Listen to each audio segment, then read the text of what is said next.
双语音标领航，注音阅读启蒙，叶兴阳有声读物。Father Goriot by Honoré de Balzac. Translated by Ellen Marriage. To the great and illustrious Geoffrey St. Hilaire, a token of admiration for his works and genius. De Balzac. Madame Walker, née de Conflans, is an elderly person who for the past 40 years has kept a lodging house in the Rue Neuve, Sainte-Geneviève, in the district that lies between the Latin Quarter and the Faubourg Saint-Marcel. Her house, known in the neighborhood as the Maison Walker, receives men and women, old and young, and no word has ever been breathed against her respectable establishment. But, at the same time, it must be said that as a matter of fact no young woman has been under her roof for 30 years, and that if a young man stays there for any length of time it is a sure sign that his allowance must be of the slenderest. In 1819, however, the time when this drama opens, there was an almost penniless young girl among Madame Walker's boarders. That word drama has been somewhat discredited of late. It has been overworked and twisted to strange uses in these days of dolorous literature. But it must do service again here, not because this story is dramatic in the restricted sense of the word, but because some tears may perhaps be shed intra et extramuros before it is over. Will anyone without the walls of Paris understand it? It is open to doubt. The only audience who could appreciate the results of close observation, the careful reproduction of minute detail and local color, are dwellers between the heights of Montrouge and Montmartre, in a vale of crumbling stucco watered by streams of black mud, a vale of sorrows which are real and joys too often hollow. But this audience is so accustomed to terrible sensations that only some unimaginable and well-nigh impossible woe could produce any lasting impression there. Now and again there are tragedies so awful and so grand by reason of the complication of virtues and vices that bring them about, that egotism and selfishness are forced to pause and are moved to pity. But the impression that they receive is like a luscious fruit, soon consumed. Civilization, like the car of Juggernaut, is scarcely stayed perceptibly in its progress by a heart less easy to break than the others that lie in its course. This also is broken, and civilization continues on her course triumphant. And you, too, will do the like. You who with this book in your white hand will sink back among the cushions of your armchair, and say to yourself, perhaps this may amuse me. You will read the story of Father Goriot's secret woes, and, dining thereafter with an unspoiled appetite, will lay the blame of your insensibility upon the writer, and accuse him of exaggeration, of writing romances. Ah! Once for all, this drama is neither a fiction nor a romance. All is true, so true, that everyone can discern the elements of the tragedy in his own house, perhaps in his own heart. The lodging-house is Madame Walker's own property. It is still standing in the lower end of the Rue Neuve Sainte-Geneviève, just where the road slopes so sharply down to the Rue de l'Arbalete that wheeled traffic seldom passes that way, because it is so stony and steep. This position is sufficient to account for the silence prevalent in the street shut in between the dome of the Pantheon and the dome of the Val de Grace, two conspicuous public buildings which give a yellowish tone to the landscape and darken the whole district that lies beneath the shadow of their leaden-hued cupolas. In that district the pavements are clean and dry. There is neither mud nor water in the gutters. Grass grows in the chinks of the walls. The most heedless passer-by feels the depressing influences of a place where the sound of wheels creates a sensation. There is a grim look about the houses, a suggestion of a jail about those high garden walls. A Parisian straying into a suburb apparently composed of lodging-houses and public institutions would see poverty and dullness, old age lying down to die, and joyous youth condemned to drudgery. It is the ugliest quarter of Paris, and, it may be added, the least known. But, before all things, the Rue Neuve Sainte-Geneviève is like a bronze frame for a picture for which the mind cannot be too well prepared by the contemplation of sad hues and sober images. Even so, step by step the daylight decreases. and the cicerone's droning voice grows hollower as the traveler descends into the catacombs. The comparison holds good. Who shall say which is more ghastly, the sight of the bleached skulls or of dried-up human hearts? The front of the lodging house is at right angles to the road, and looks out upon a little garden, so that you see the side of the house in section, as it were, from the Rue Neuve Sainte-Geneviève. Beneath the wall of the house front there lies a channel, a fathom wide, paved with cobblestones, and beside it runs a gravelled walk bordered by geraniums and oleanders and pomegranates set in great blue and white glazed earthenware pots. Access into the gravelled walk is afforded by a door, above which the words Maison Vauquer may be read, and beneath, in rather smaller letters, lodgings for both sexes, etc. During the day a glimpse into the garden is easily obtained through a wicket to which a bell is attached. On the opposite wall, at the further end of the gravelled walk, a green marble arch was painted once upon a time by a local artist, and in this semblance of a shrine a statue representing Cupid is installed, a Parisian Cupid, so blistered and disfigured that he looks like a candidate for one of the adjacent hospitals, and might suggest an allegory to lovers of symbolism. The half-obliterated inscription on the pedestal beneath determines the date of this work of art, for it bears witness to the widespread enthusiasm felt for Voltaire on his return to Paris in 1777. Whoe'er thou art, thy master see, he is, or was, or ought to be. At night the wicket gate is replaced by a solid door. The little garden is no wider than the front of the house. It is shut in between the wall of the street and the partition wall of the neighboring house. A mantle of ivy conceals the bricks and attracts the eyes of passers-by to an effect which is picturesque in Paris, for each of the walls is covered with trellised vines that yield a scanty dusty crop of fruit, and furnish besides a subject of conversation for Madame Vauquer and her lodgers. Every year the widow trembles for her vintage. A straight path beneath the walls on either side of the garden leads to a clump of lime trees at the further end of it. Lime trees, as Madame Vauquer persists in calling them, in spite of the fact that she was a de Conflans, and regardless of repeated corrections from her lodgers. The central space between the walls is filled with artichokes and rows of pyramid fruit trees, and surrounded by a border of lettuce, potherbs, and parsley. Under the lime trees there are a few green-painted garden seats and a wooden table, and hither, during the dog days, such of the lodgers as are rich enough to indulge in a cup of coffee come to take their pleasure, though it is hot enough to roast eggs even in the shade. The house itself is 3 stories high, without counting the attics under the roof.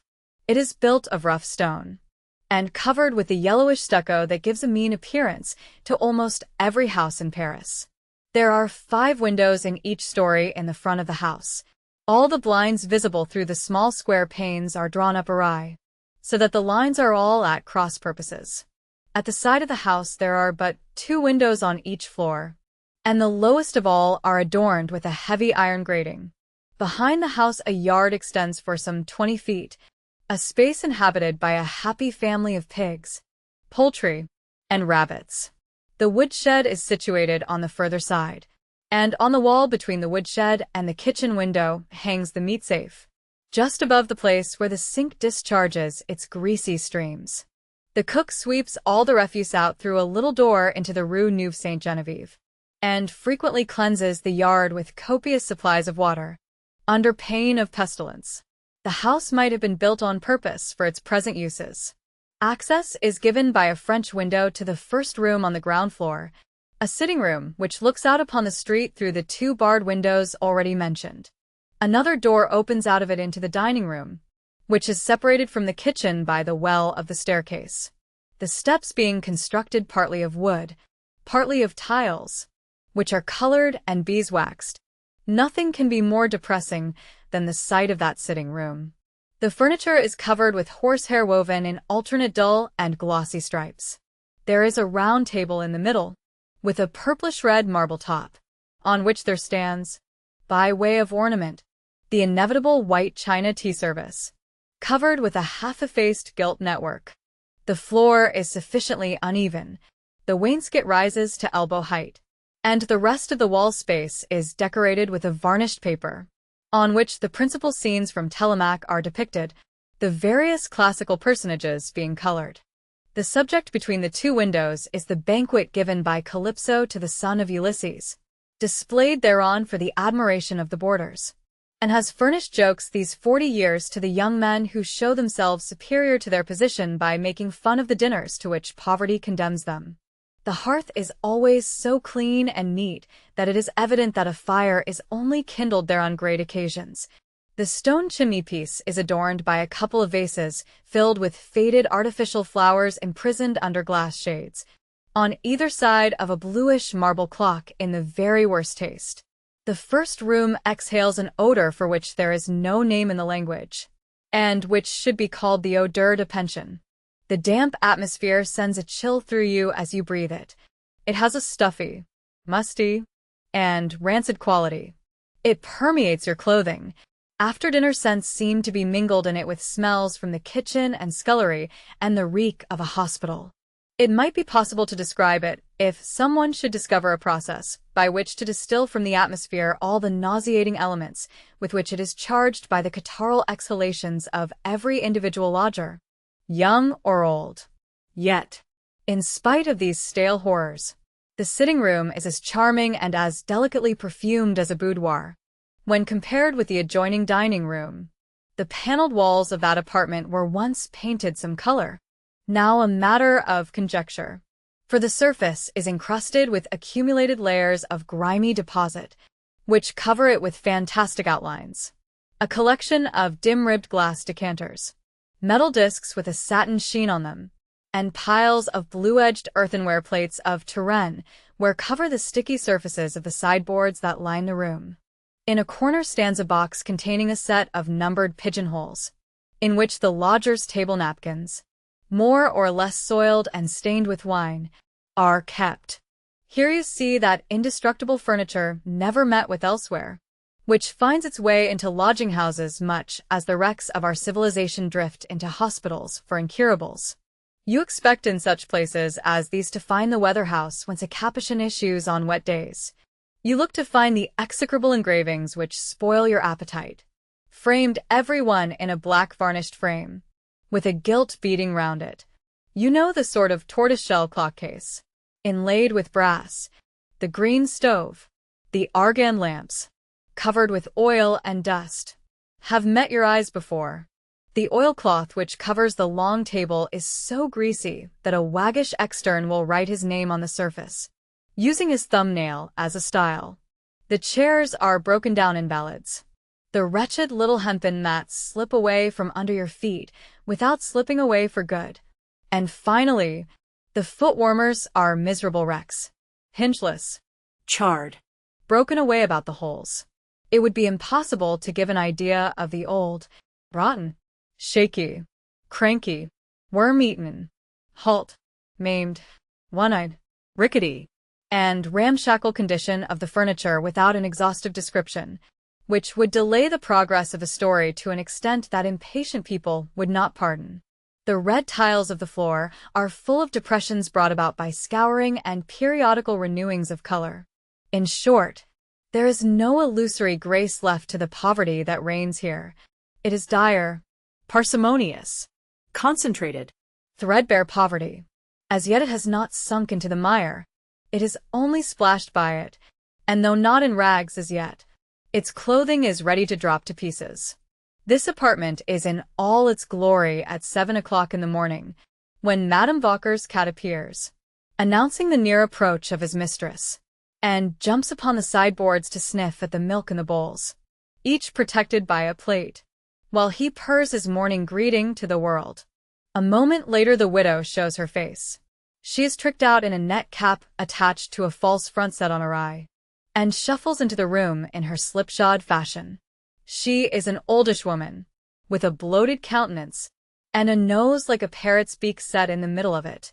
Her fat little hands, she is as sleek as a church rat, and her shapeless, slouching figure are in keeping with the room that reeks of misfortune, where hope is reduced to speculate for the meanest stakes. Madame Walker alone can breathe that tainted air without being disheartened by it. Her face is as fresh as a frosty morning in autumn. There are wrinkles about the eyes that vary in their expression from the set smile of a ballet dancer to the dark, suspicious scowl of a discounter of bills. In short, she is at once the embodiment and interpretation of her lodging house, as surely as her lodging house implies the existence of its mistress. You can no more imagine the one without the other than you can think of a jail without a turnkey.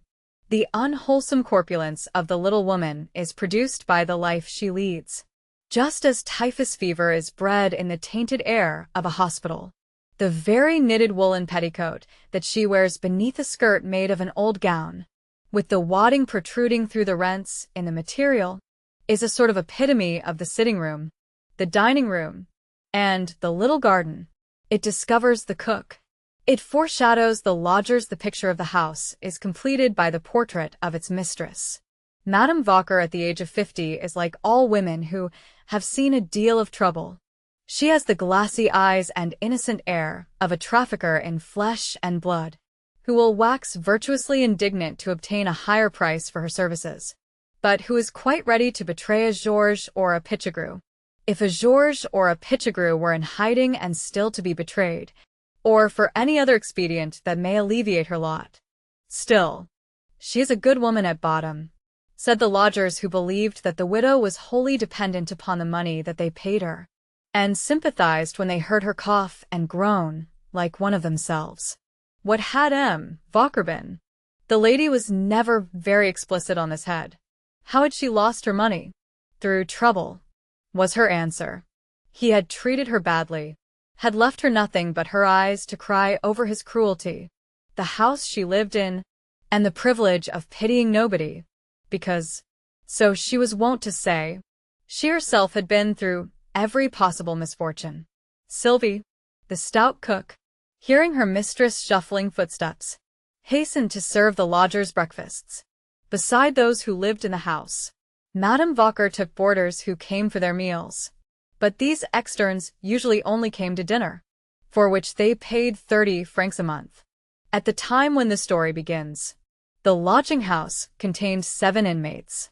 The best rooms in the house were on the first story, Madame Walker herself occupying the least important, while the rest were let to à Madame Couture, the widow of a commissary general in the service of the Republic, with her lived Victorine Taillefer, a schoolgirl, to whom she filled the place of mother. These 2 ladies paid 1,800 francs a year. The 2 sets of rooms on the second floor were respectively occupied by an old man named Porret and a man of 40 or thereabouts, the wearer of a black wig and dyed whiskers, who gave out that he was a retired merchant and was addressed as M. Vautrin. 2 of the 4 rooms on the third floor were also let, one to an elderly spinster, à Mademoiselle Myconneau, and the other to a retired manufacturer of vermicelli, Italian paste and starch, who allowed the others to address him as Father Goriot. The remaining rooms were allotted to various birds of passage, to impecunious students, who, like Father Goriot and Myconneau, could only muster 45 francs a month to pay for their board and lodging. Madame Walker had little desire for lodgers of this sort. They ate too much bread, and she only took them in default of better. At that time one of the rooms was tenanted by a law student, a young man from the neighborhood of Angoulême, one of a large family who pinched and starved themselves to spare 1,200 francs a year for him. Misfortune had accustomed Eugene de Rastignac, for that was his name, to work. He belonged to the number of young men who know as children that their parents' hopes are centered on them, and deliberately prepare themselves for a great career, subordinating their studies from the first to this end, carefully watching the indications of the course of events, calculating the probable turn that affairs will take, that they may be the first to profit by them. But for his observant curiosity, and the skill with which he managed to introduce himself into the salons of Paris, this story would not have been colored by the tones of truth which it certainly owes to him, for they are entirely due to his penetrating sagacity and desire to fathom the mysteries of an appalling condition of things, which was concealed as carefully by the victim as by those who had brought it to pass. Above the third story, there was a garret where the linen was hung to dry, and a couple of attics. Christophe, The man of all work, slept in one, and Sylvie, the stout cook, in the other. Beside the 7 inmates thus enumerated, taking 1 year with another, some 8 law or medical students dined in the house, as well as 2 or 3 regular comers who lived in the neighborhood. There were usually 18 people at dinner, and there was room, if need be, for 20 at Madame Vauquer's table. At breakfast, however, only the 7 lodgers appeared. It was almost like a family party. Everyone came down in dressing gown and slippers, and the conversation usually turned on anything that had happened the evening before. Comments on the dress or appearance of the dinner contingent were exchanged in friendly confidence. These 7 lodgers were Madame Vauquer's spoiled children.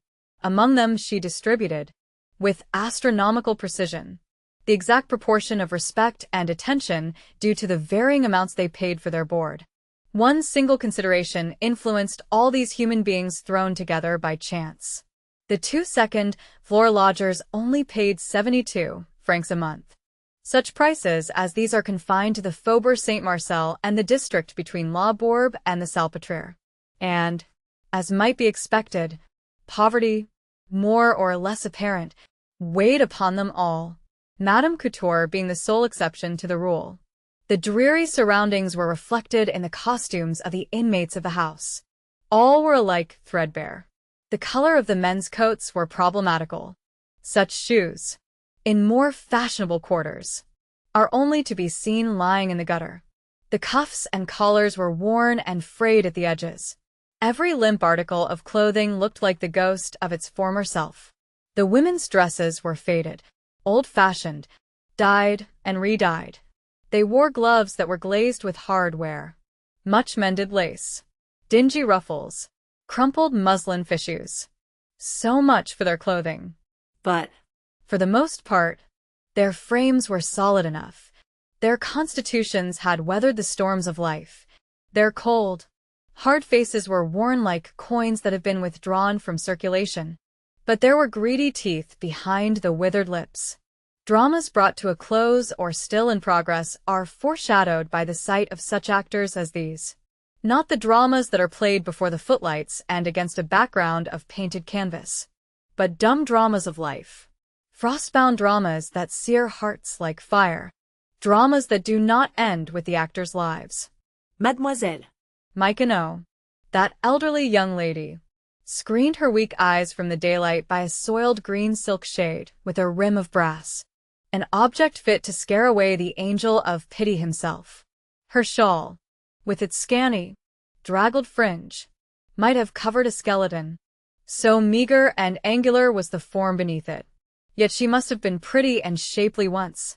What corrosive had destroyed the feminine outlines? Was it trouble? Or vice? Or greed? Had she loved too well? Had she been a second-hand clothes dealer, a frequenter of the back stairs of great houses? Or had she been merely a courtesan? Was she expiating the flaunting triumphs of a youth overcrowded with pleasures by an old age in which she was shunned by every passer-by? Her vacant gaze sent a chill through you. Her shriveled face seemed like a menace. Her voice was like the shrill, thin note of the grasshopper sounding from the thicket when winter is at hand. She said that she had nursed an old gentleman, ill of catarrh of the bladder, and left to die by his children, who thought that he had nothing left. His bequest to her, a life annuity of 1,000 francs, was periodically disputed by his heirs, who mingled slander with their persecutions. In spite of the ravages of conflicting passions, her face retained some traces of its former fairness and fineness of tissue. Some vestiges of the physical charms of her youth still survived. Poiret was a sort of automaton. He might be seen any day sailing like a gray shadow along the walks of the Jardin des Plantes. On his head a shabby cap, a cane with an old yellow ivory handle in the tips of his thin fingers. The outspread skirts of his threadbare overcoat failed to conceal his meager figure. His breeches hung loosely on his shrunken limbs. The thin, blue-stockinged legs trembled like those of a drunken man. There was a notable breach of continuity between the dingy white waistcoat and crumpled shirt frills and the cravat twisted about a throat like a turkey gobbler's. Altogether, his appearance set people wondering whether this outlandish ghost belonged to the audacious race of the sons of Japhet who flutter about on the Boulevard Italian. What devouring kind of toil could have so shriveled him? What devouring passions had darkened that bulbous countenance, which would have seemed outrageous as a caricature? What had he been?